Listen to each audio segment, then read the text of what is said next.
You are listening to Nerd Best Friends, a podcast that covers the nerdy conversations you're already having, or wish you could. It's the nerdiest thing you'll do this week.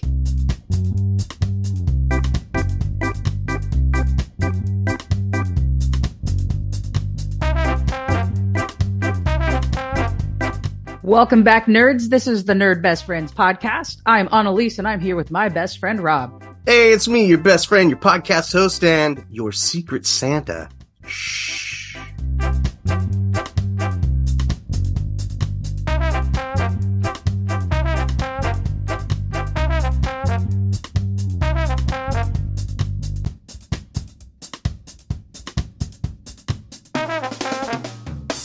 The Nerd Best Friends podcast can be found on Apple Podcasts, Spotify, YouTube, and more. Subscribe and follow us now. This is season 2, episode 26, and this episode we're here to help you with your last-minute gift ideas for all the nerds in your life. But first, Rob's recommendations. Thank you, Annalise. It's so nice to talk to you again this week. This week, I'm going to recommend something a little bit different. This is a newsletter that I get every Sunday morning. I wake up and I turn on my phone and I look at this newsletter from a website. And what I was realizing was I actually look forward to this website newsletter that I subscribe to. And this is from EN World. enworld.com is a website that's all about nerdy things, specifically role-playing games, Dungeons and Dragons, Pathfinder, non-Dungeons and Dragons, RPGs. The thing that's cool about the newsletter is there's a section for, first and foremost, Dungeons and Dragons, what my love is the prominent thing. So you get all the headlines and news releases from the last week. But then as you go down below, it always spotlights and features non-Dungeons and Dragons RPGs. It always features new and upcoming Kickstarter or crowdfunder RPGs. It always highlights new publications of non-Dungeons and Dragons RPGs. And another cool thing that it does at the end is it tracks Humble Bundles, which if you're familiar with Humble Bundles, they are usually online or digital resources that you can get on crazy, super discount. And the money that you put towards them goes to a charity. So for instance, some of the Humble Bundles that I've bought before have to do with 3D print files. So a company that maybe I bought a couple of 3D print files for will be like, oh, we're having a Humble Bundle this week. And it's just a ridiculous discount. Let's say a set from company A usually costs $10 for the files. It'll be like, hey, get these 10 sets for $30. Ridiculous. And anything that you pay for above that $30 goes to this charity, and the charities rotate and those kinds of things. So I could look at it and be like, oh my God, what a great deal. Here's $30. I got, a 70% discount on those files that I wanted. Or that kind of leads you to hey, but if you want to be a good person, I could pay full price for all of those things, and 70% of that will go to this charity instead of the company. So I like that they highlight the Humble Bundles, and it's really the place that I go every week to be like, oh, I wonder what's on Humble Bundle. Oh my God, look at all these digital comic books for the whatever. I'll get those. Lots of websites have newsletters, and I'm constantly unsubscribing to things that I've accidentally signed up for that I keep getting marketing for. But the EN World newsletter is one that I actually open every weekend and peruse through. So that's my recommendation this week. Hey, Rob, does EN stand for anything? Probably, but I don't know. Oh, it's good enough to know that you like opening it. That's cool. I've never heard of a Humble Bundle before. I think that's a really neat idea. Oh, really? Yeah. You should check out Humble Bundle. You can get tons of ebooks, comic books. Check it out. I think there's always multiple things going. You can put in your interest, be like, oh, I like horror, and just see what comes up. You have any nerd mail, Rob? I did, and I wanted to highlight this nerd mail because it came in as just a message complimenting the editing of the Firefly episode. Oh. And I had to be like, oh, Annalese does all of the editing there.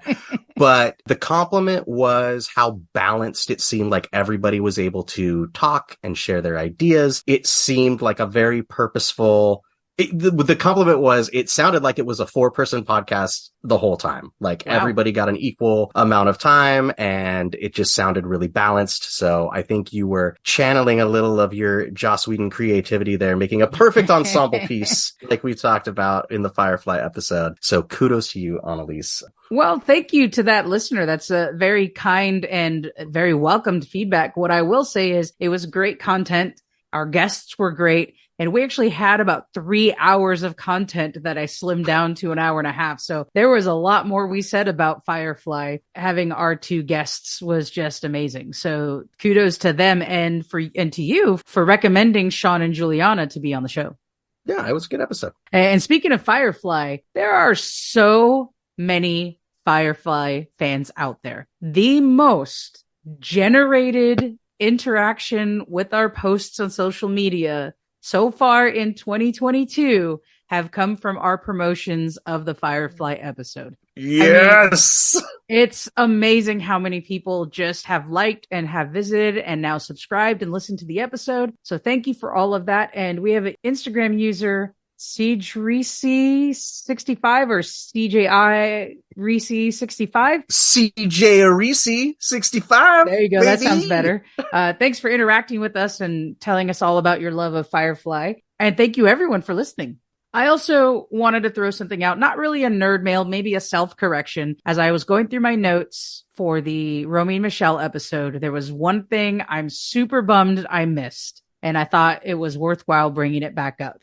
We talked a lot about these little things and hints and clues in the movie. One thing that I learned from that Vogue article we referenced to a bunch in that episode is that Mira Sorvino was dating Quentin Tarantino at the time that they filmed Romy and Michelle's. So there's a scene where the 2 of them got super depressed that their lives aren't great and they're not going to go to the reunion after all. This is where they come up with the idea for the businesswomen suits. They're all sitting, and as the camera pans across, it's every junk food you can possibly imagine because they had been dieting and going to the gym for the reunion. Yeah. Behind them on the couch is a big Kahuna Burgers bag as a nod to Pulp Fiction. And that was probably right off the set. Absolutely. They just grabbed it from one set and put it in the other. I thought that was a really cool little Easter egg and wanted to share that with listeners. If you haven't gone back to watch again or watch Romy and Michelle's for the first time, look out for that scene and look out for the nod to Quentin Tarantino and Pulp Fiction in that scene with the big Kahuna Burgers bag. Wanted to throw that back out there because I'm so bummed I forgot to mention it with our guest Stacy. So on to the content of the episode. It is late in 2022, but there may still be just enough time to get that last minute shopping done for that nerd on your shopping list. So this is going to be not sponsored content, but real recommendations as far as for the different kinds of nerds in your life, coming up with a gift guide for those nerds. We're not as cool as Oprah, but I do think we have some good ideas for if you are not a nerdy person and you've got a nerdy child, a nerdy partner, a nerdy coworker who talks about something all the time, just gonna throw out some things that are pretty cool. So we came up with some categories and we're just gonna talk about them a little bit. The first nerd on our magical imaginary list is the comics nerd, the comic book nerd. Yes. So for that comic book nerd on your list, Analese, what are you grabbing for him? This is going to be a theme for me, but support your local comic book shop. They are usually what we consider now in American economy as mom and pop shops. They are very likely owned and one of one, maybe one of two if you live in a bigger city, but they are run. They bring in stuff to your city to have items for your nerds of all types. Go get a gift certificate to your local comic book shop so that your comic books loving nerd in your life can just go pick some cool stuff that they want. Latest stuff, archived stuff, whatever it is they want from a comic book shop. Support your local shop. Get a gift certificate.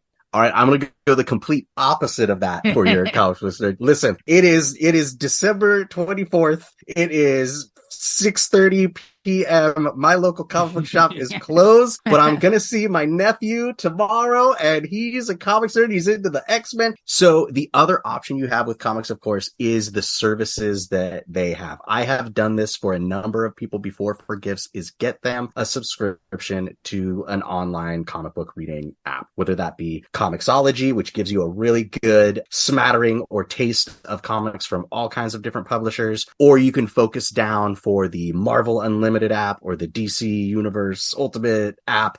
I think Dark Horse has their own app. I know Image has their own app. Yes. And what's cool about those is you pay your year subscription and it is literally all you can eat. Like, you can read every comic book in the world from that company until that subscription runs out. So I have found that to be a good gift in the past. And I know I use those services all the time as a comic book nerd. So why wouldn't I want to pass that on to someone else?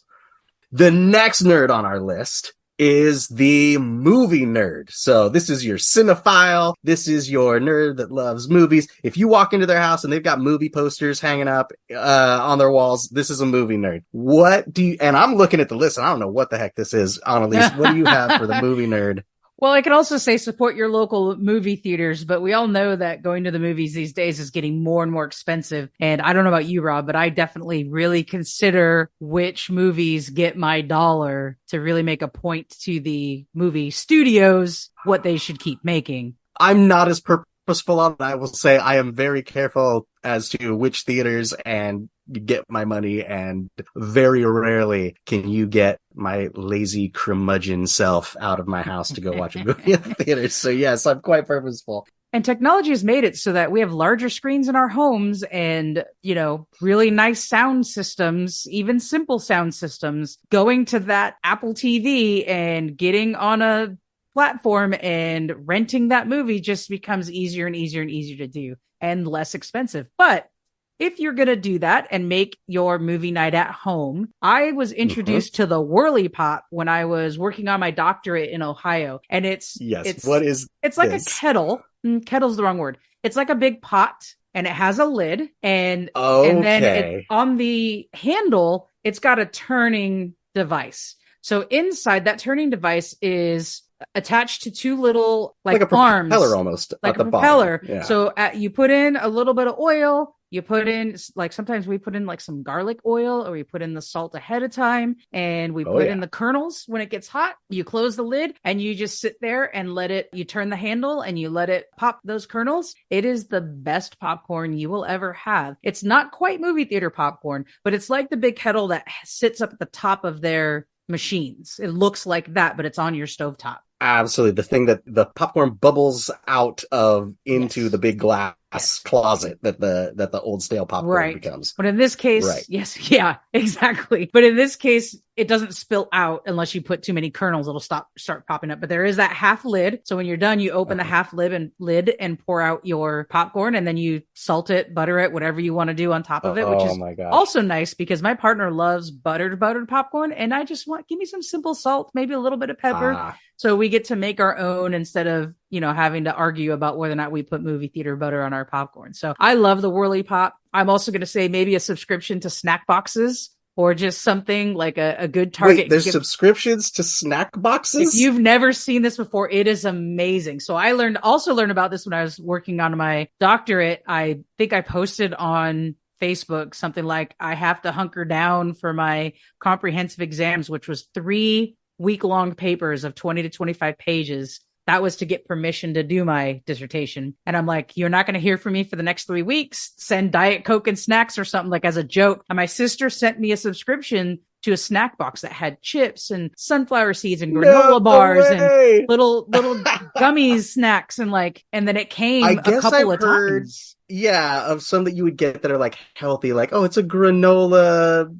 trail mix something. But you're talking about you got Pringles and Red Vines and so Yes. Yeah. Okay. And that, it absolutely fueled me while I was working on my dissertation. So my sister found out about it. I haven't subscribed to any, but there are certainly healthy ones. You can find ones that say here. There's also some really interesting ones about snacks around the world.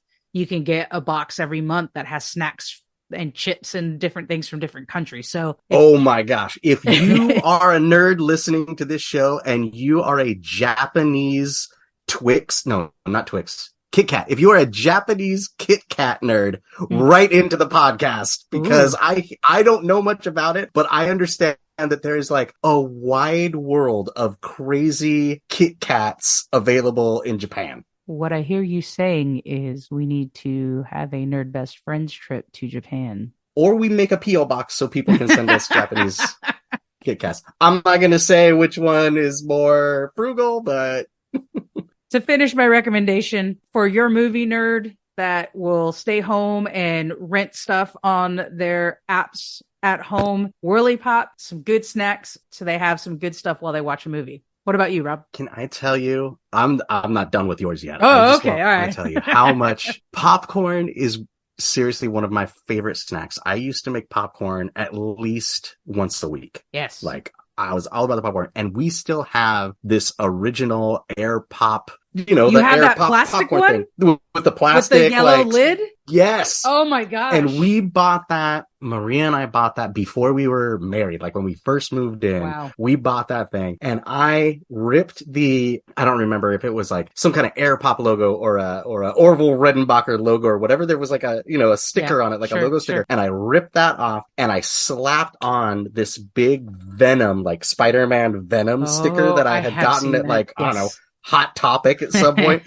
This was 20 years ago. Yeah. That thing is still running strong. Wow. It still lives up in the cupboard. But when Andrew got braces a few years ago, we stopped having popcorn. Oh. And I miss it so much. He's almost done. Like this will be the last school year he has braces, and then the popcorn's back on the menu, boys. Well, I'll tell you what, we can celebrate Andrew's braces coming off. Come over and I'll make some Whirly Pop popcorn for you, and you can decide for yourself. The Whirly Pop. Let's give it a go. It's amazing. It reminds me of growing up with the Jiffy Pop, right? Like in the opening scene of Scream with Drew Barrymore making the Jiffy Pop over the stove. You can still buy those, and the thing puffs up. Yeah, that's they're great for when you go camping. You can do it over the fire. Yep.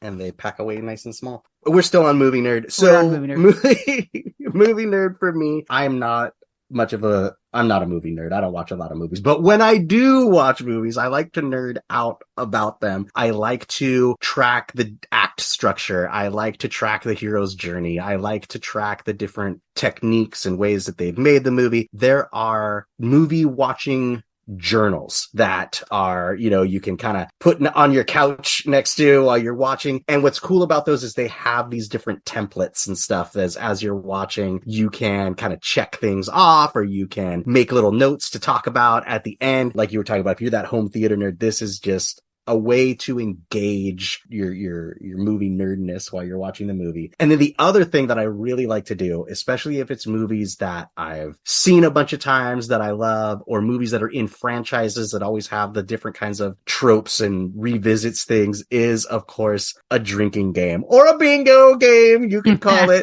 But if you're going to sit down and watch a new movie, like a Marvel movie, and you haven't seen it before, but you know the things that are in every Marvel movie, right? And you make that board. Andrew made one up a few months ago for like Disney movies we were going to watch. I can't remember what Disney movie was coming out that we were going to watch, but he's like, oh, here we go. And he did a little research online, and he drew out boards and all the Disney movies, the dead parents and the uplifting song, and this person feels isolated, and it was that person all along, like all the little things. And then as we went through, we were like, wait, does that count as a blah, blah, blah, blah, blah? Yeah, it sure does. Okay. And we scribbled it out. Maria won. She got Disney movie bingo. I think it was Encanto. I think we did that for that would make sense. But so things like that exist, or that you make yourself, I think would be a really fun way to know, like, oh, this is that nerd that I watch movies with. They're really into it. Here's a way we could engage while we're watching the movie. Very good.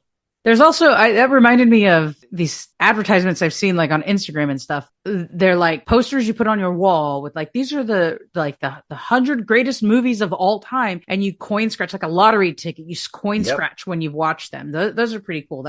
I like gamifying it too. Yeah, absolutely. Right. That's the thing. You fill up that journal, or you have just some kind of record of what you spent all those hours doing. So the next nerd we have on our list is the craft beer nerd. Annalise, without spoiling my Christmas present, what are you going to get the craft beer nerd? Oh, you have no idea. You have no idea. This is a theme now, but support your local brewery, just like your local comic book and your local movie theaters. Local breweries tend to be locally owned, small, maybe one, maybe a company that's grown a little bit. Go get some gear, have yourself some dinner, have yourself a couple drinks if you choose so, but get some gear for your craft beer nerd, or get a growler with beer or without beer. But get a growler that's, got the logo of your local craft beer on it and support them that way. I do know that some of our local breweries will let you buy a growler and they put on a little thing like the first fill is free, so that if it's gifted to you, you can go in and then say, oh, here, this was a gift and I'd like to now fill it with whatever. So those of you who aren't big fans of local breweries, or you're just not versed in going in, your takeout, if you will, for a brewery is for them to package some of their crafted beer to take home and drink it. So there's such thing as a crowler, which is a can, which is like a tall boy that you would buy in a store. Which they make there. They pour the fresh beer in it and then seal it with like a can making machine. It's cool. Aluminum. So that's a pretty expensive machine. So we're talking about maybe bigger breweries who've been around for a little while. There's also glass containers, and if I use M Special, that's right down the street from my house, they have different sizes, which I appreciate. They have a smaller growler that's maybe only, it's like half the size of the bigger growler. We have one of those for whenever we go, but they tend to be glass and they're refillable. You bring it back to your brewery and they charge X amount of dollars to they'll clean it for you and refill it with whatever beer you want them to. So you have a craft beer nerd. Most places, it's a discounted price to fill up the growler. Some places it's crazy super expensive. So so if you're a cool brewery, you fill a growler for super cheap because people are going to keep coming back. Oh, maybe not necessarily super cheap, but if they're taking $1, if a growler is going to be 5 pints and it's $6 a pint, if they're selling you that 5 pints at $5 a pint, it doesn't have to be super cheap to be a deal. You know what I mean? They take $5 off. Instead of me spending $30 and spending $25, I'm good with that. I suppose, but I know that there are some local breweries in our areas that will charge you $30 for that growler. And there are some local breweries in our area that will charge you $15 for that. Yeah, growler. You're not Guess wrong. Which one I fill my growler at? We'll stop it and also buy snacks from, and a beer while I'm there, and a to-go 6-pack, and Yeah, Rob's putting you on notice. Local breweries. What do you got, Rob?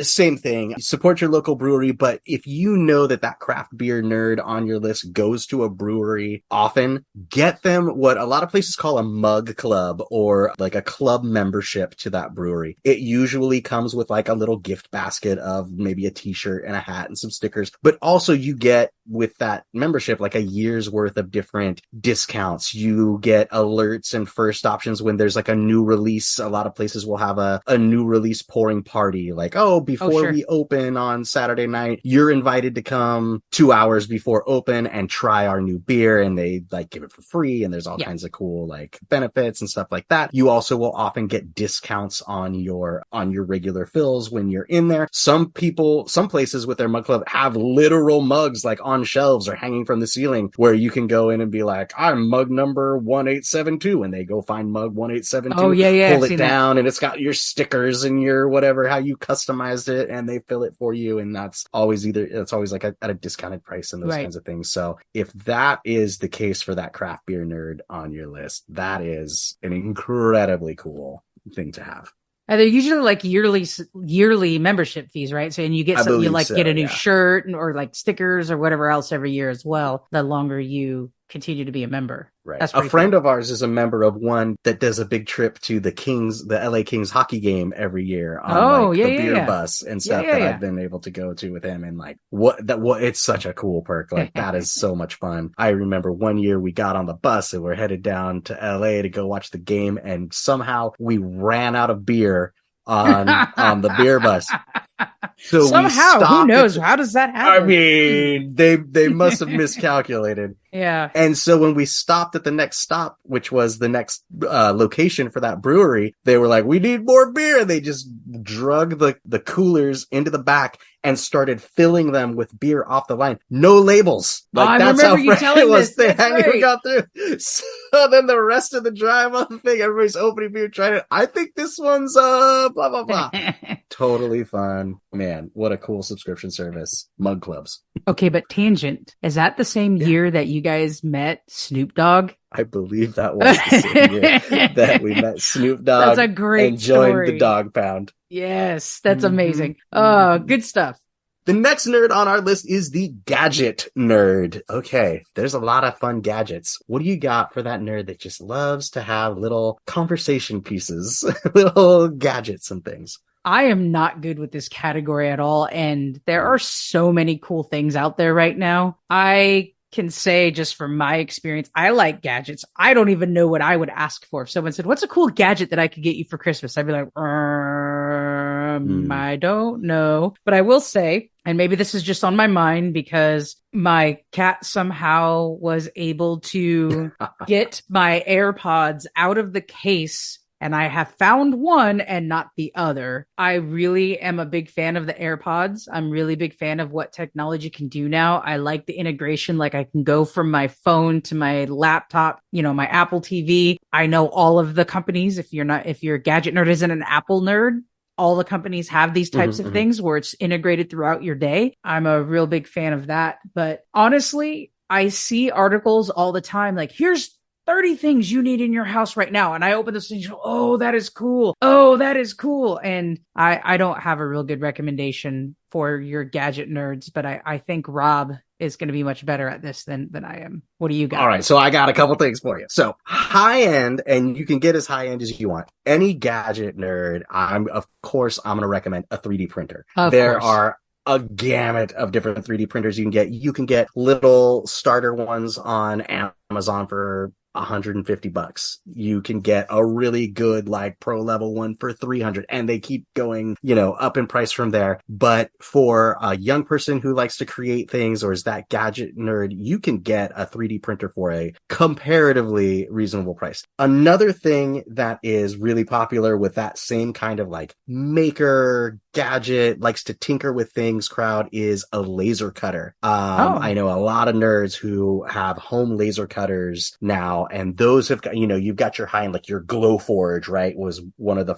pioneers of home laser cutting technology kind of thing. They've gotten smaller and simpler and more do-it-yourself, or tons of Kickstarters and things like that for laser cutters, whether you're cutting out pieces of wood and plastic to build things that you put together, or what a lot of people use them for is the etching and monogramming. Yeah. Right? So you can, you can take a regular glass, a drinking glass, stick it under there and copy paste an awesome image on it that it'll etch into that thing. Same thing with like your electronics, right? I've seen people take anything that's kind of metal, even the plastic ones, I think, like your Chromebook or your laptop or whatever, you throw it in there and it will etch a beautiful design on it, or your name or something, the back of your phone, all kinds of stuff where it's just personalized everything. Laser cutters are super popular with those gadget nerds. But if you want something on the cheap that is not gonna, that nerd on my list is not a $200 nerd. It's more of a $30-$40 nerd. I think they're called flying orb balls. Okay. So get this. Imagine a ball about the size of a tennis ball, maybe a little bigger, smaller than a softball, bigger than a tennis ball. It's made of plastic. And it's almost like a skeleton of a ball, right? Like, it's plastic, but you can see all the way through it because there's tons of gaps. Okay. Right. So like a cat toy. Okay. But inside, instead of a little bell, there is what do they call those? Some kind of like a gimbal gyro, something that kind of keeps it level and moves around with magnets or whatever. And on that is a propeller. So a lot of them will also have like flashing LEDs or whatever, but like there's a propeller inside this ball on a gyroscope. And so you turn it on. There's like a little button on the top that blends in with the ball, and you press a button and this propeller starts like crazy, to the point where if you let go of the ball, it will float in midair. Huh. And if I bat it across the room to you, it'll move all wonky, but that gyroscope inside is trying to keep it level. Balanced and level, yeah.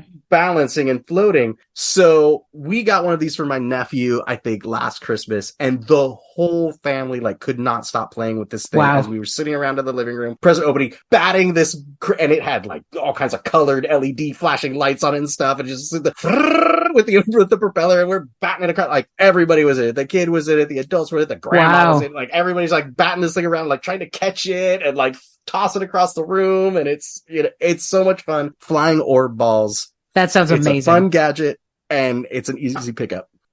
All right, another category you put on our list is for the home nerd. Now, I know that these nerds exist because they're at Home Goods and what's the other place? Home Goods. Oh, my brain. Home what's Depot. Pacific? No. The one where you can go and you can get furniture or you can get like salted peanuts. I got my wife maybe Pier 1 Imports. Pier 1. Oh, there's also I know what you're talking about. Oh gosh. I got my wife her cast iron skillet. World Mart. That's the one I was seeing. You got your Home Goods, you got your World Mart. Those places are always packed with people getting the latest thing. So what are we getting our home nerd? Well, so I would include myself in this category as well as my partner, and we are on a train of not having stuff. We are getting rid of stuff and selling it and donating it. So I thought very much on that lens for this category. And I went with adapters, especially when we had the teenagers in the house. We were constantly losing all of our adapters for all of our power cords. And then now that Apple's changed to the Power C on one end, we've bought a pack of adapters with Power C that go into the regular outlet. Like the bricks.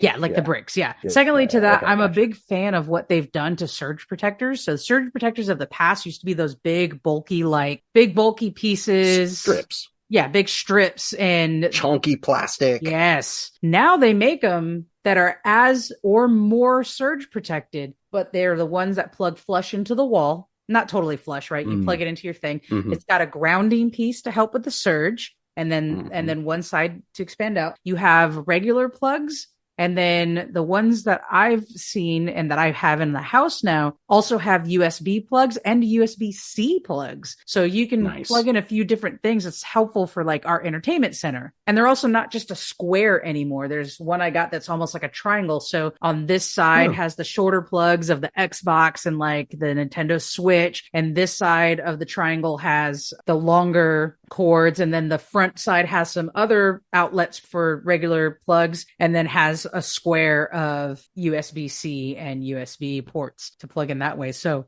I really appreciate what they've done to surge protectors to make things flush. Like we can push the couch closer up to the thing instead of having this big bulky thing. And I surge protect everything. I'm going to add to that recommendation is when you are picking up all of those charging bricks and when you're picking up all those new fancy surge protectors, is look for the Velcro cable ties. Yes. The little Velcro cord ties. Gone are the days of metal twisty ties. Yes. Those Velcro ones are going to look nice. They work well. They're so much better. And you can pick them up on the cheap. Go right down the aisle and grab yourself a box of those. Those are lifesavers. And in fact, gone is the day of the big box of random cords, because now you can cord them up, put them together with those ties. And I have them color coordinated. Here's our Apple products. Here's our this, here's that. So I have just a little drawer with, the cat chewed up one of the power cords for the iPhone. Here's an extra that we have. Here's the plug for it. Like those zip cords, good call. Those are amazing. What do you have? I was thinking about this for the home nerd, and I do know a couple of nerds who are really into automating and their home kit and those kinds of things. So smart plugs, smart light switches, smart light bulbs in some cases. You gotta be careful though with this because they're not always all compatible with different ones. I haven't got into this very much because I'll keep picking ones up, but they all need a different app or something to work, right? So it's like, oh, well, this one uses the Wemo app, and this one uses the HomeKit app, and this one uses the Amazon app, and it's like kind of a pain in the neck. So if you know your nerd really well and you know which kind they get, you can jump on those smart plugs and stuff. Also, mesh networks are a thing, which are like little pods that you plug in around your house that are like internet extenders. They grab the signals for your access point and just kind of like, it's like a bouncing place where it'll take it and bounce it around to a different location. So the more of these you have around your house, the stronger or further your Wi-Fi network carries. And those are pretty agnostic, right? You don't have to know what brand or what thing. You can just be like, hey, here's 4 of these cool internet pods. You can plug them in every room in your house. And ideally you'll see improvement in your Wi-Fi strength. Okay, going down the list. Oh, so after our home nerd is our cooking nerd. I want to share a very shout out to Alton Brown. He started the craze. He took cooking out of home economics and put it in the science class.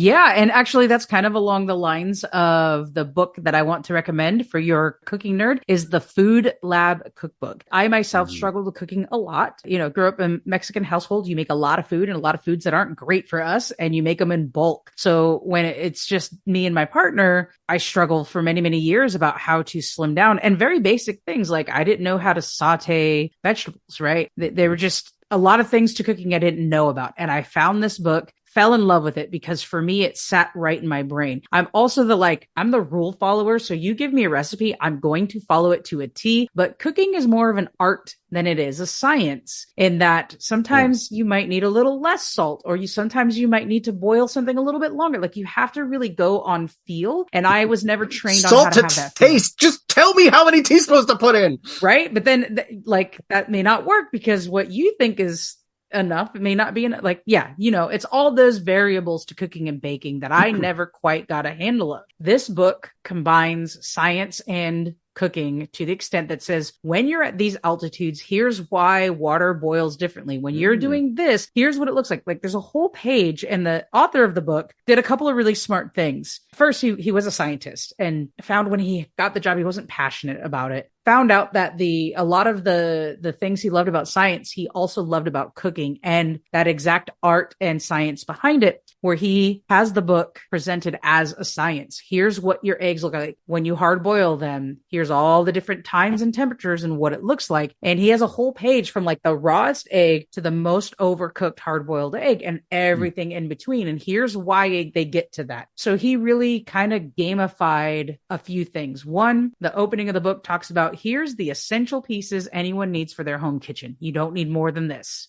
And he lists out, here are the staples in your pantry that you need for any recipe. Boom. And then he also gamified. I like that.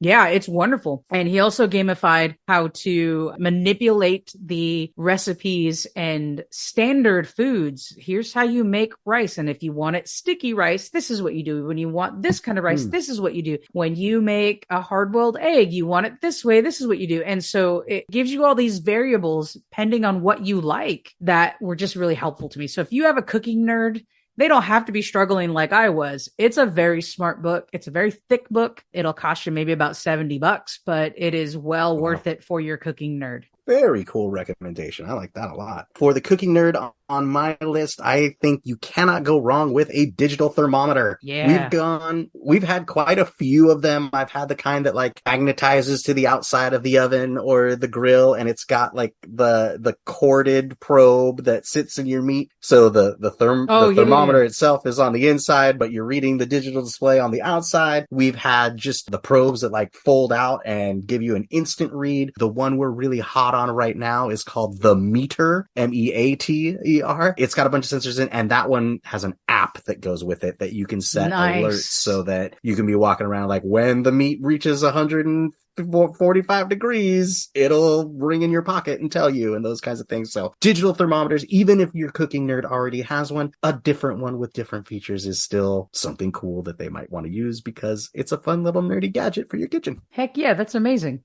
Oh man, we're almost to the end. So these are, of course, some more categories for me. The next one is your mini painting nerd friend, Analese. What are you getting me for Christmas? Oh, you have no idea. I said the second time I'm telling you in this episode. What I will say is, second verse, same as the first. Support your local hobby shops and comic book stores and go get some paints or some brushes from them. But I approached this one more on the personal side for someone who's newer to mini painting. Any starter set for someone who's interested in getting into mini painting or just starting to. And even if they're not, a starter set will always do a hobbyist good, whether it's Army Painter or the other one. Whatever. Could be Citadel paints, could be Army Painter, be. We'll talk about like Monument Hobbies later that has their own line. There's a new line coming out from Vallejo. There's Tooth and Coats. There's all kinds of things, but I agree. I don't think you can go wrong. Like from your experience, like a can of primer and a starter set of those speed paints. Yeah. Is let's go. You can get that board game painted. Especially if you have someone who's newer to it, maybe get them a couple of minis to actually paint so that they can practice on a few before it gets real and they open up their new game to paint. I know it's not permanent, but I can't imagine, I have not yet been able to, and I can't imagine painting one and going, ugh, I got to reprimer this and start all over again. That's just not a fun feeling to have. Right. So maybe a small set or a few minis that are recommended from your local shop that are a little bit easier to paint and the stakes are lower so that your new painter can just get some practicing. Yeah, I mean, that's a good idea. A lot of people will talk about that, like on the tutorials and the professionals and stuff that I'll watch on YouTube. We'll talk about like, oh, when you try a new technique, grab something out of your gigantic bin of stuff that you're not using and try it first before you put it on that important character or that, thing that you're going to be using and people are going to see. I am going to recommend for the mini painting nerd a couple of things. Brushes. So Monument Hobbies is a website that sells great brushes, both sable and synthetic. And what I like about it is they sell prepackaged little sets that you can get. So there's one that is my go-to, which is like, it's a size 0, a size 2, and a size 4. And it's those 3 and they come in a little tube and those work for me. There's another one that's like a 0, a 2, a 4, and an 8. You can build your own. So if you know like, oh, you know what? I just need an array of like really small ones. You could get the 0, 1, 2, 3 or like, oh, I'm painting a bunch of like big stuff now, but I don't have any big brushes. I'm used to the detail brushes. You can get the 8, 10, and 12 or whatever and have some bigger ones. So that's a cool place where you can either build your own or they have some recommended like grab and go paintbrush sets. The other one that I'm going to talk about, so and that'll get you out $40 or less, sure. For one of those little sets. If the mini painting nerd in your life is a fancy lad and you want to drop some coin, then I'm going to talk about the Artist Opus dry brush set. Artist Opus dry brush, it's a whole system that they have with these big fluffy dome round dry brushes. They come in a nice like wooden monogrammed box. Oh, wow. And the system that they have with it is they have what they call a texture mat, which is basically like a corkboard mat that you use when you're painting. The idea behind this is when you're dry brushing, you oftentimes will put paint on your brush and then you wipe it on a paper towel to get most of the paint off. But what happens additionally is you will suck the moisture out of that paint because a paper towel is, the whole point of it is to be absorbent. So what solves with this cool cork board mat that comes with their brush set is instead of putting it on a paper towel that's going to take the moisture out, you're just rubbing it on this slightly textured surface to get most of the paint off, but it retains the moisture so your minis don't get that kind of chalky, kind of, like if you have ever dry brushed and then you see kind of a chalky finish where it looks like you could scrape it off with your finger. It's because your paint lost its moisture from the paper towel sucking it out. It's a whole system. It's super cool and nice looking. So if that sounds like, oh man, my mini painter needs to know about that, it's called Artist Opus dry brush set. Wow. That's pretty amazing. Learned you something today. All right. So last one, let's save, the number one, the best for last is the D&D nerd on your list. And this is something that happens to me all the time because, of course, my son, being the Dungeons and Dragons guru, has introduced this hobby to so many people his age over the last years, and they'll get into it. And where do we start? Oh, it's Zachary's birthday coming up. Great. What does he have? The player's handbook? Does he have the monster manual? Let's go get him something at the comic book store that's D&D related. So for that D&D nerd, what do you got? Well, you just kind of mentioned where I was going with it, and my answer is books. No, it's okay. The Player's Handbook, the Monster's Guide, anything that's more generic, or for the advanced D&D player, books that have the different games and systems and. It's tough. You got to know what they have. That's the tough part about that is your D&D nerd might be the D&D nerd that buys every book the second it comes, That's pre-orders the books the second That's they come very out, true. which makes it tough. But you also... So you got another recommendation on here. Yes, it's specifically a book that is not from the D&D group, but a book called Roll and Play that you actually got me for Christmas last year. And what was helpful about it is someone new to D&D, it's a little intimidating to think about having to create a character, races and classes and what they all mean. And I think the first couple characters I made are the least recommended like groupings of races and classes because I had no idea. I don't have the player's handbook. I don't know what I'm doing with that. So it's very helpful that this book Roll and Play basically is that you pick a class. You can go in whatever order you want. Yeah. But you turn the tab. First, but... Yeah, you turn the tab, and in the class, it's going to tell you, what are some of the best races to choose with this, to mix with this class. Some of the not ones that are not great. And then it helps you create a character by rolling dice. Instead of having to think about it so much and be intimidated, you roll a dice and you go down the chart and say, okay, so the background's going to be this and my character's going to be named this and and it just really helps guide you through creating a character for a D&D or any role-playing game. So it was very helpful to me. I highly recommend that book, regardless of the level of D&D player. It's something that I think Andrew has that book as well. So anyone can use it for ease. Yeah. You can get that book on rollandplaypress.com. I backed it on the Kickstarter, and when I saw it, I was like, oh my gosh, this is perfect. There was a level to get like a pack of 6, which is what I got. So yeah, Andrew got one, you got one, Juliana got one, Adam and Alice got one, nice. Michael got one. Nice. That was Christmas that year because it is such a useful book. As much as I play D&D, I don't get to play characters very often. Mm-hmm. So just the other day, we started a new game where I got to be a player, and I'm like, oh, yeah, you busted out the book. And I'm like, oh, yeah, we have that one too. And I started flipping through it, and it's just full of great ideas. Even if you're not in the act of making a character, just looking through that gets you excited about the different kind of combinations and things that you might build. And backstory is important. When I build a backstory for a character, that helps me influence all the character's decisions. And that's what's fun about a role-playing game, is you're playing a character. You're not making the decisions you would make. You're not making the decisions that are the smartest or the most tactical. What would this character do based on their kooky, weird backstory and issues that I crafted? What would they do? So that's a great recommendation. I think that's a really cool book. You have a great recommendation on the list too.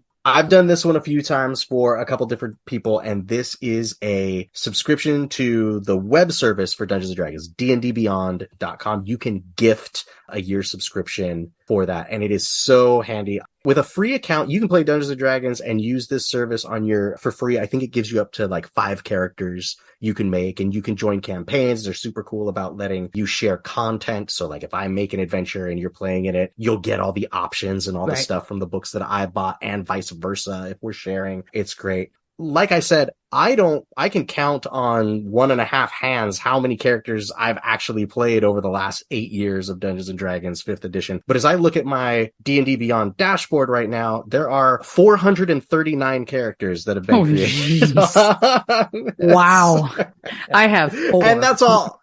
And that's all Andrew, right? He loves creating characters and just everything he does. But it's just so much fun. So mine, where yours probably says 4 out of 5, mine says 439 out of unlimited. And boy, are we going to hit that cap. So I find especially your younger players, your tweens and your teens will just love making characters, and using this tool is super fun. And it's a way that you can share stuff. It's also a way that you can read those books digitally. So, you've got your digital library that comes with that, with the app. So when you're standing in line or you're waiting in the car, you can be reading your adventure. You can be reading through that player's handbook. You can be leveling up your characters, whatever it is you might want to do. So I've done that a few times for a few different people. It's a good one. I really appreciate the online version of the D&D like player sheet, right? I think may not have been as fun for me to be looking at a sheet of paper and constantly marking and changing and erasing and moving. And this one, when you level up, gives you the things. It's pretty automated and helps someone like me or a newer player really get into the mechanics of understanding D&D characters. So free or subscribed, it's a good program, but that's a good gift to give to someone, is the subscription to just go in and have at it. It's funny to see the different preferences of people. Like, there is an app that goes along with D&D Beyond for your digital character sheet, and some people love that app and they love to just have it. They'll play it right off their phone and they'll bounce between the different screens and stuff. I can't stand the app. I feel like it's too many folks. I like the website version where it's like, landscape and big and everything's on the same sheet. And then I also play with people that love that pencil and paper and have their printout and have their pencil with their eraser, and they sit there, erase their hit points and write over it and do it. And they like getting out the book and seeing like, oh, okay, well, if my proficiency bonus goes up to this at this, and doing it all analog and manually and feel like that really helps them know their character better when they have to go through and do it old school like that. So I play with all kinds. Yeah. And then, of course, I play with people who I think have never even looked at their character sheet except to adjust the hit points, because comes to their turn, they got no idea what the hell they're doing. No names. You know what I'm realizing? We get to the end of our list. We actually have a big category here that it's not on here. I'm going to kind of go off the cuff here, Rob. What would your gift giving guide be for the gaming nerd? Like board gaming, tabletop gaming nerd? I will leave that open ended. Oh boy, there's so many good fun games. If I'll put it general. Deck building games are super fun. Yes. And the more simple ones that you can get, the better. Cryptozoic makes a great deck building game in a couple different flavors and skins. Deck building games are absolutely cool. Another thing that you might take a look at is, everybody's going to have their gift giving guides, right? So if you're like, I know this person's going to like board games, go to Board Game Geek.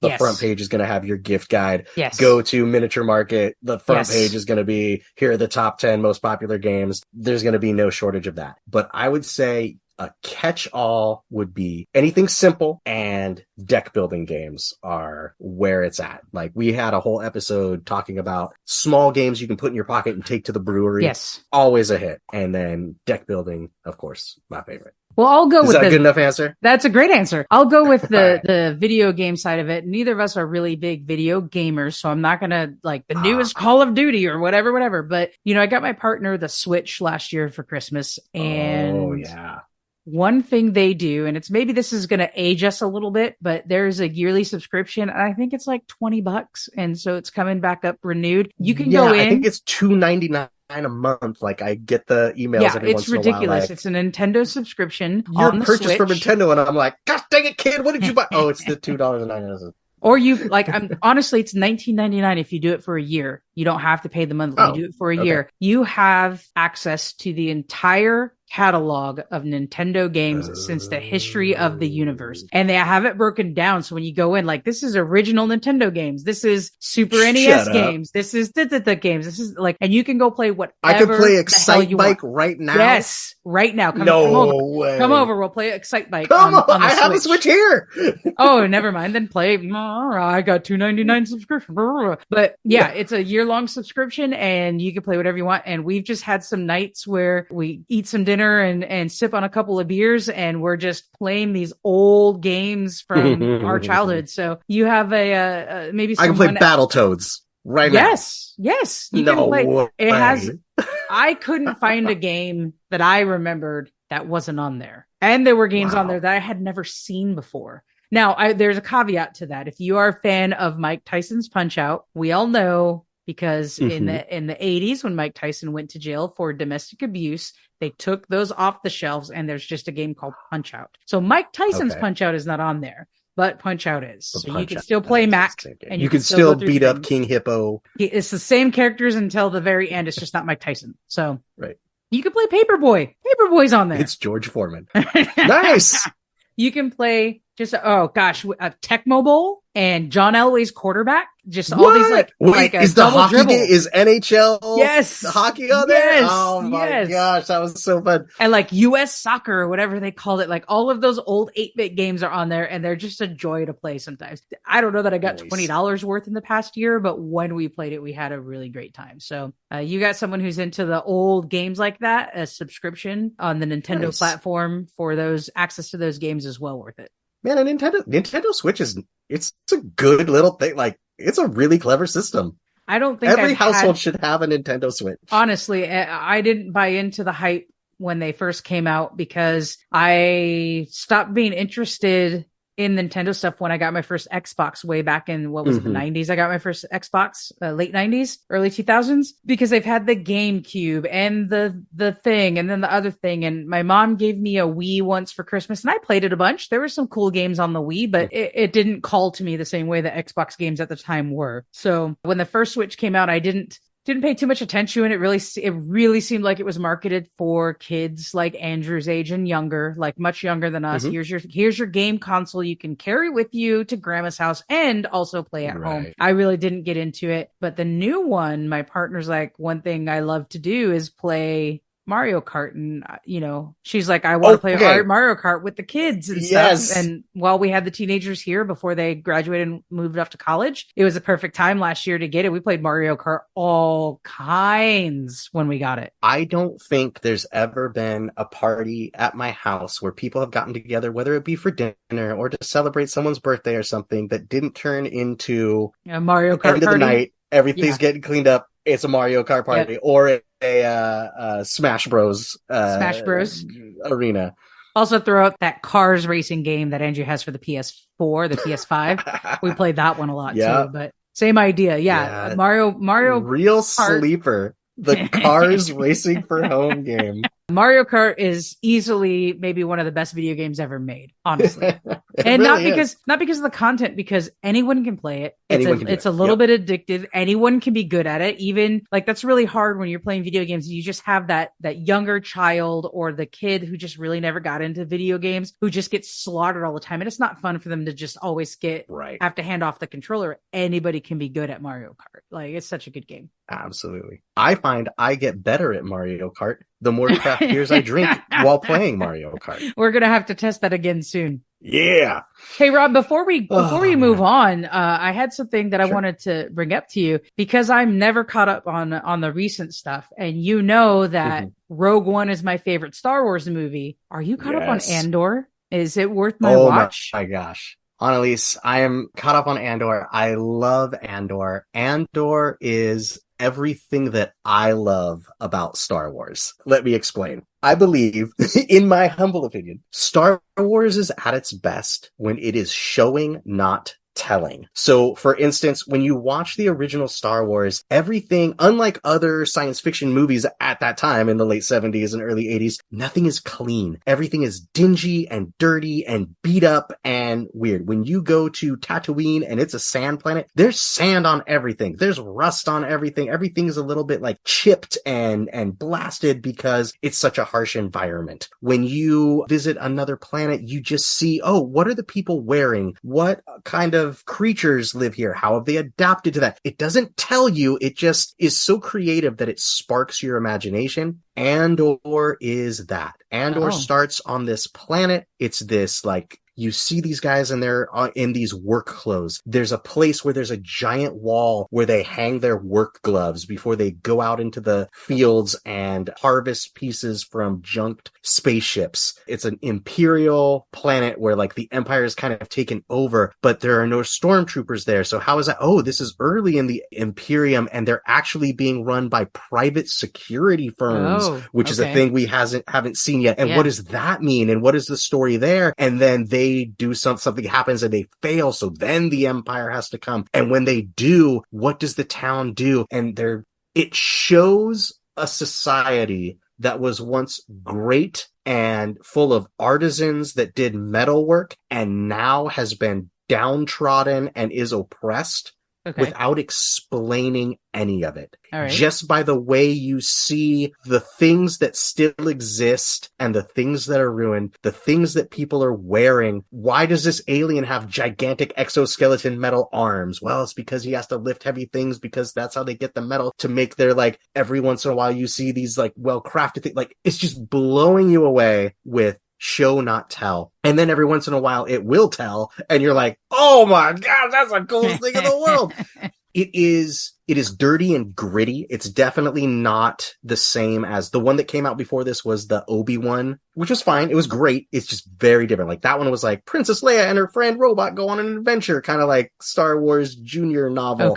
This one is like, man, Cassian Andor is going to throw somebody on their knees and shoot them point blank in the head in every episode. Like, it does not mess around. The theme of it is rebellions are dirty. Rebellions are like, these Gritty. people have been pushed to the brink and they have to fight back, scraping and scrapping their whole way. It's not, oh, well, the rebels are the good guys and the empires are the bad guys. No, the rebels are, when they have to fight back, they have to use dirty tactics and they have to sell people out and they have to cheat, lie, and steal in order to get ahead for the greater good and all of these kinds of things. When you watch it, it is set up in chunks. So watching it week to week was actually so frustrating that I stopped and watched it in chunks. So it's a 3-episode chunk, and they do a great job of letting it breathe and letting the actors really develop their stories, where it's like a whole episode is act 1, a whole episode is act 2, a whole episode is act 3. We're watching it week to week. You get to the end of that act 2 episode and you're like,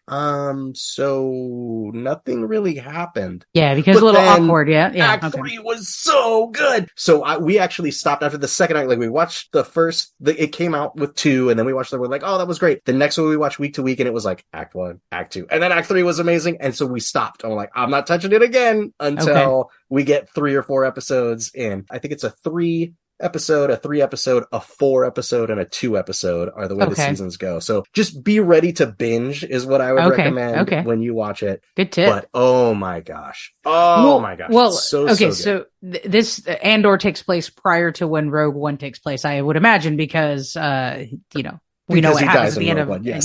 Yeah. Okay. Yes. And it doesn't cheapen Rogue One. I mean, that was my biggest worry. Oh no. Okay. I think Rogue One is very much a story of Jyn Erso, and that's very true. And Cassian Andor is like also there. He's a byproduct. He's kind of doing his own He thing. accidentally ends up in the right place at the right time for that. Yeah. Right. But now we're getting the story of who he is in the rebellion, why it is that he would find himself at that place at that time. Okay. So good. Absolutely incredible stuff. Very different from like the last thing. Even very different from Mandalorian, right? Mandalorian was, you're in space, you're in spaceships, Luke Skywalker and Jedis and lightsabers are showing up. This is dirty, on the ground, what the actual people being oppressed by the Empire are living day to day. Is there anything else you're watching that you want to throw out real quick? The other thing that I'm watching that I could wax on and on about forever is Rings of Power. Rings of Power is a Lord of the Rings. A prequel? It's a series. Yeah, is prequel the right word? Yeah. Okay. Sequel and it's prequel, a Lord of the Rings. Right? Yeah. Okay. Yeah, it's a Lord of the Rings prequel, and it goes like way, way, way before. So Lord of the Rings is Lord of the Rings. Before that was The Hobbit. And then before that in the Tolkien literature was the Silmarillion, which was like a history book of this begat. It's almost like a Bible, right? Like this begat this, and this elf from this time did. And I never made my way through it. It's very dry and very like world building, and I just never made it through. But I know the show is drawing from that, but it has made it into an adventure drama, great special effects, monsters, and everything to the quality I think that the Lord of the Rings movies are. So I don't recommend it for you. Like, it's not a place you want to start with your Lord of the Rings. I've never watched any Lord of the Rings, so. If you're me and you watch all 3 Lord of the Rings movies, extended editions every winter. Multiple times, yes. Oh my gosh, you're going to love this. This is the one that was on Amazon, right? Yes, this was on Amazon Prime. Okay. Yeah, I have to borrow my sister-in-law's Amazon Prime subscription so that I can watch it. But yeah, it's fantastic. Speaking of which, here we are, end of December. When this episode comes out, I probably will have just finished up this year's watch of the Lord of the Rings movies. Oh, there you go. There you go.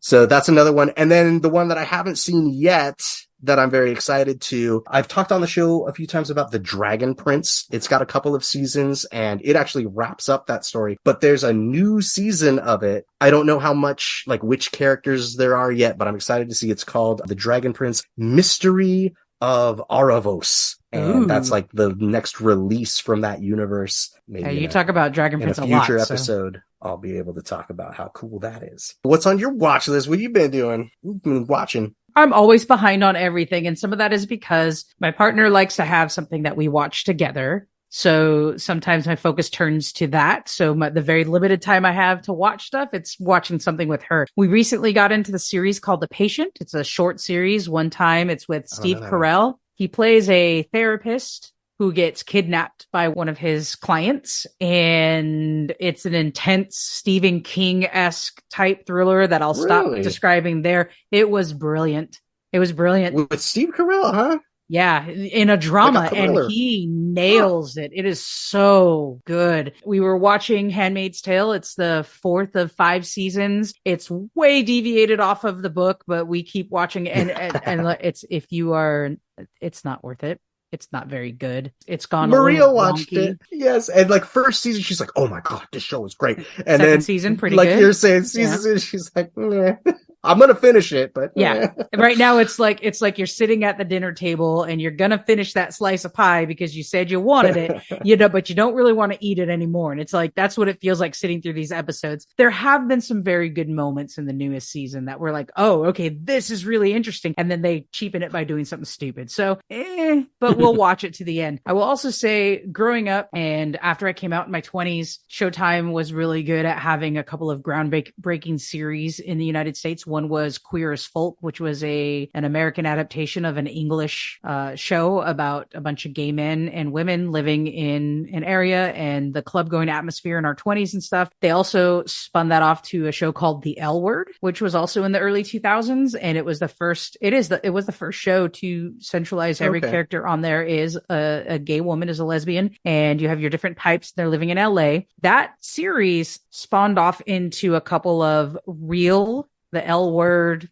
Kentucky, the L Word blah blah blah, where they actually followed reality show type. The L Word, the Next Generation, the L Word, Deep Space Nine. We're not the quite L-Word, at Deep Space Nine yet, but they did a couple of like docuseries following some folks in different places where maybe the LGBTQ population aren't well accepted, which was really interesting. But we are on season 3, I think, of what they're calling L Word Generation Q. That is the newest one. That's a Star Trek name if I ever heard one. Exactly. I thought you would like that. But it's interesting because they have some of the original characters who are like our age. And then they have this younger generation of millennials and Gen Z younger kids who are now in LA and women, lesbians making their way while the characters from the original series are well established, right? They have their careers, they have families and so on and so forth, and they're navigating this. It also has turned out to be a little bit of a disappointment, but what's worth bringing up about it is when it shines the most, it really puts forward that difference between our generation of people and the TikTok generation of the 20-something-year-olds now. And when it puts that out in front of your face, it's hilarious. It's absolutely just really poignant. So we've been watching those, but I will say something we watched over this past weekend. I'm a big fan of the Rock and Roll Hall of Fame ceremonies when they have them. I usually try to watch. But this year's, it's on HBO Max, so you have to have an HBO Max subscription to watch it. And I don't know when it came out, but they always record these ahead of time. The inductees this year are insane. So listen to the inductees real quick. It's Dolly Parton, Pat Benatar, and her guitarist Neil Giraldo, Eurythmics, Eminem, Carly Simon, Duran Duran, Lionel Richie, Judas Priest, Jimmy Jam and Terry Lewis, who are very, very famous producers. They produced everyone you could possibly imagine. And some of their biggest stars are like Mary J. Blige and Janet Jackson and George Michael and stuff like that. Harry Belafonte, Jimmy Iovine. Nice. I always say Iovine, but I know that's not, it's Iovine, I think. He's another famous producer who's produced. He is the one who got Dr. Dre from Death Row Records to produce the Chronic album. And helped garner that newer generation of rap. He's also responsible for Eminem's career, believe it or not. Sylvia Robinson, Elizabeth Cotton, Ellen Grubman. This is such a hard hitting set of inductees. And when they do their concerts, the Rock and Roll Hall of Fame folks always do a really good job with a vignette about the history of the group. Those are always entertaining to watch. And then they'll have either the group come up and perform or they'll have people perform on their behalf. Right. And it's what the Grammys used to do very well in having these mismatch of artists come perform together. The Grammys really moved away from it. It's not as exciting. The Rock and Roll Hall of Fame is always fun to watch. Like Duran Duran got up there and sang. Janet Jackson got up there for Jimmy Jam and Terry Lewis. And you have a collaboration with Sheryl Crow, Pink, and Belinda Carlisle. Like just this amazing set of performances. And it's really long. So we've watched it in little chunks. It's like 4 hours long. But man, what a great show this year. What a great set of inductees. How are we old enough that like Eminem, because you know the rule about the Hall of Fame, right? Somebody in the Hall of Fame has to nominate somebody, right? And like somebody who's already in. Yeah. The minimum amount of years that you qualify is 25. Your first hit has to be 25 years ago or more. Sure. Like it's we're at the the year point 2022.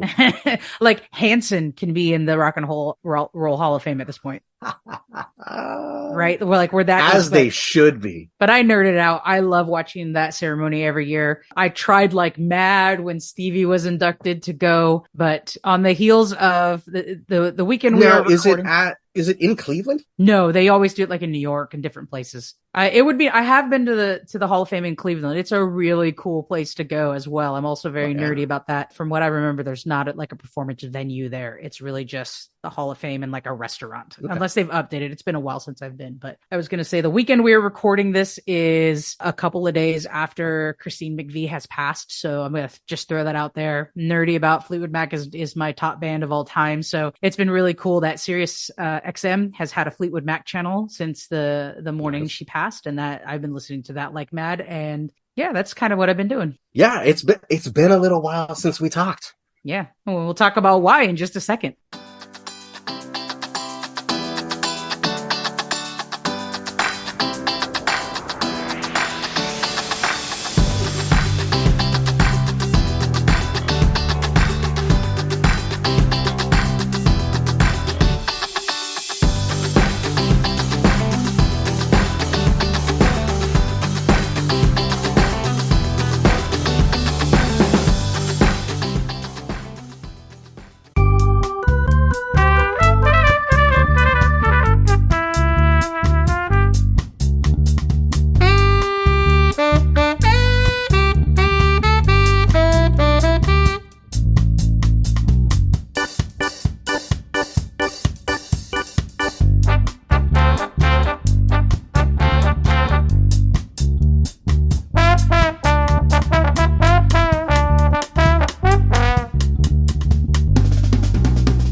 Rob, what's the nerdiest thing you did this week? Well, it's been a couple weeks, and the reason it's been a couple weeks, unfortunately, was because it finally got me, Analese. I got the COVID. I got the COVID-19.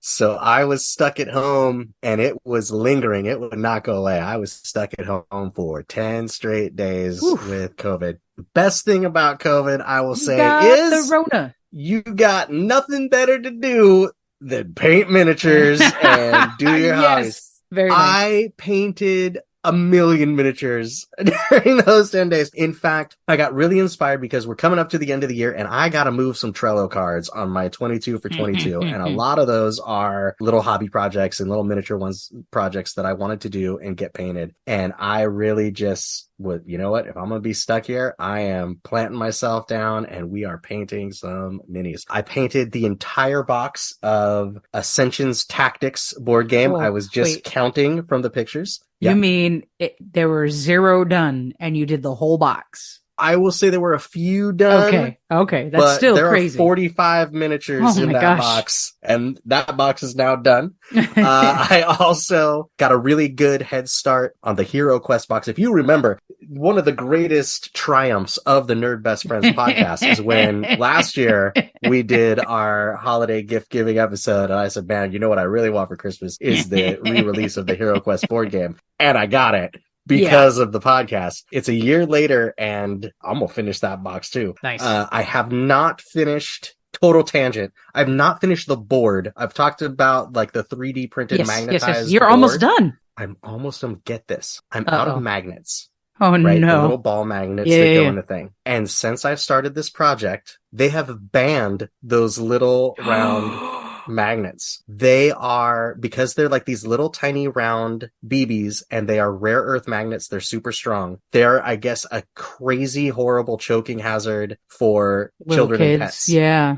Right? Because if you imagine, if you swallow one of those, you're cool. But if you swallow two of those and they just stick your intestines together, you're just absolutely... So they're more difficult to get. Like when I got my first 5,000 or whatever I just grabbed them off Amazon or whatever, and it was no big deal. Now they're a little harder to find. You have to go through magnet, like specialty shops. They're triple the price they used to be. So that was one of those things when I got to looking at my Trello board, looking at my list, I was like, I'm not going to finish that board by the end of the year because one, I don't have the money to spend on magnets, and two, who knows with the shipping if they're ever going to get here on time. So I had to put that one to the side and like move some other ones over and really hammer in. You were right at the end. I'm confident that it will get completed. Like, I'm not going to give up on it. It's going to get done, but that will have to move over to the 2023 list. But the miniatures will be painted. I'm going to get the whole box of miniatures. That's in addition to the 45 Ascension Tactics miniatures. I painted all of the set dressing for Hero Quest, all the bookshelves and treasure chests and chairs and little rats and, oh my gosh, the doorways with all their little vines creeping up them.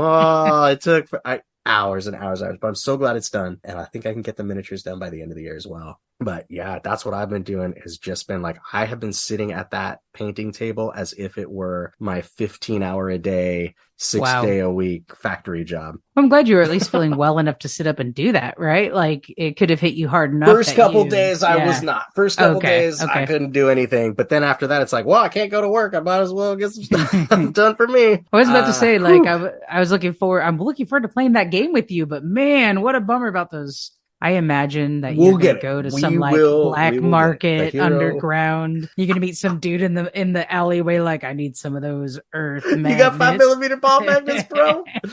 By hook or by crook, like you say, the dream will become a reality, and we will have weekly Hero Quest game nights, and we will go through that entire box. That's me. That was a lot. What's the nerdiest thing you did? Mine's not that exciting. I tend to think that hashtag trends are traps, and people doing a money grab quickly and quietly disappearing. But I went ahead and went to that AI picture trend, downloaded the Lensa app and paid my fee to get some photos done. And actually, it's pretty cool. But I will say what was interesting for both myself and my sister, because after I did it, my sister's like, what app is that? And so I texted her, download the Lensa app. She and I had the same issue, where I would say about half of our photos, maybe a little under half, like I got the 50 pack or whatever, under half of the photos, our faces were both looked at very, very much Asian culture. There are some that don't look like me at all. There's a lot of like Korean faces and a lot of because Maria's pictures were very Anglified. Oh, really? Like when we look at hers, same thing, like 10 of them look like Maria and the rest of them look like Maria if she were a thin white lady. It's very strange. Yeah. Mine are like me if I was like a skinny, little teeny Korean woman. I mean, it's not my face at all. So I think 5 or 6 of them I really like. There's another 5 or 6 that are okay. They look like me. And then there's a bunch more that there's a whole category that doesn't look like me at all. And I played with it because I played with the idea, and I might actually go back and pay for one more package. I'd be interested to see what it does with my face if I put that I am male or other instead of female, because I wonder if that changes how the AI would algorithm my face, right? I am what the current generation would call masculine presenting. I have short hair. I don't wear makeup. I don't finely tune my eyebrows. Like I have a very natural look to my face. And I half wonder if that is confusing to the AI, because all of my pictures with short hair, maybe the AI assumed some sort of other culture. Yeah, it's been fun. I was the same as your sister. I saw it. I was like, oh my gosh, what is this? I got to play with it. And so we also, on your recommendation, looked through that and paid a couple of bucks. I did mine, and mine looked like me, but me just at the fattest, roundest I could possibly be in all senses. And I was like, man, I really got to do something about my life. And I was showing my family them, and they're like, man, they really fill out your cheeks. I'm like, I don't really look like that. They're like, no, they really rounded you out. I'm like, oh, thank God. You do not. No. Like, That's why the two examples you sent me, I'm like, these don't look like you at all. Thank you, self-loathing bot. You really helped me out. One looks like, you got to make up some like priest character, some like monk character for that one you sent me. I wrote back and said, if this is not a D&D character avatar, I'm going to be very upset. I think I have some better ones for that, actually. And God, the ones for Andrew. Man, to be a teenager with big hair, you get great avatars. Oh yeah. All the like younger, the 20 something and early 30 teachers that I'm Facebook friends with or Instagram friends with, they're posting these things. That's what got me to do it. I'm like, oh, I can look good too. And no, but all those youngins with their face, like theirs are just amazing. I have one teacher, he posted like 23 of his, and it's just absurd how good they look. That's what I did this week. I followed a trend down the rabbit hole. I had a lot of fun doing it. And now that my friends have done it too, it makes it even more fun. It is fun. And I think that we're just like, it's just going to keep getting better and better and different. Like right now, it's upload some selfies and get some, stylized art of yourself. But who knows where it might go in the future. And it's fun to watch. I will say when I've clicked on the hashtag and I read some stuff, I will say people are right. There is no replacing actual artists with artificial intelligence. You want something really good, we can absolutely pay someone to make some great art for Nerd Best Friends. And we might still, but the AI trend was kind of fun to do just to check it out for a bit. It's a fun starting point to think of like sparking ideas, right? Like when I look at that, I never would have thought like, oh, what would I look like as a sci-fi action hero? But now I have a little example where if I was really excited about that, I would go to an actual person or whatever and be like, hey, do something like this. Or could we do a photo shoot with costuming like this? Because that's really cool. It just sparks ideas, which I think is fun. We are going on break for the winter holidays, and we will return in January with our 23 for 2023, which will be reviewing our goals for 2022 and talk about goal setting for the new year. If you didn't listen to last season's episode, these are not New Year's resolutions, but goal setting and gamifying things we want to do for the next year. If you want to hear more about it, listen to season 1 episode titled 22 for 2022. So you can maybe join us when we go over our goals for 2023. Absolutely. I'm looking forward to that one very much. We always record a little early. So we're right at the end of the year right now. Yes. I have 5 more cards to move. Oh boy. So next episode, we're checking in. Did I move those 5 cards in the next 2 weeks? We'll find out. Oh yeah. I love that episode. I'm looking forward to it. So listeners, it'll be a little bit more than the typical 2 weeks between episodes, but we will be back in January. Remember to subscribe, share, and give us that 5-star rating wherever you get your podcasts. Follow us on Instagram, Facebook, Twitter, all at Nerd Best Friends, or send us a message by writing to podcast@nerdbestfriends.com.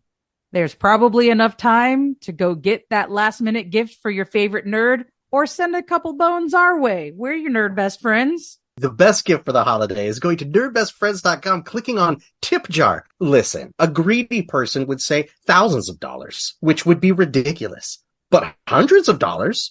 What could make you feel better than giving hundreds of dollars to your favorite podcast? And hundreds, it's plural, but it could be two. Anything will help your Nerd Best Friends. Hey, Rob, I wish you and your families the happiest of holidays. Listeners, happiest of whatever it is you celebrate with your families, that you just have happy, safe, fun times. And we will see you in the new year. Absolutely. As we close out this year and we reflect, I will say thank you for reals. Thank you for listening.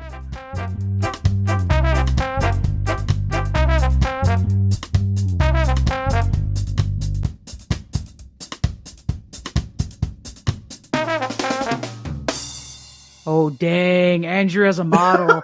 They even went with like the ripped torso on that. Wow. That's Abercrombie and Fitch style right there. Yep. Let's just read what's on the screen here.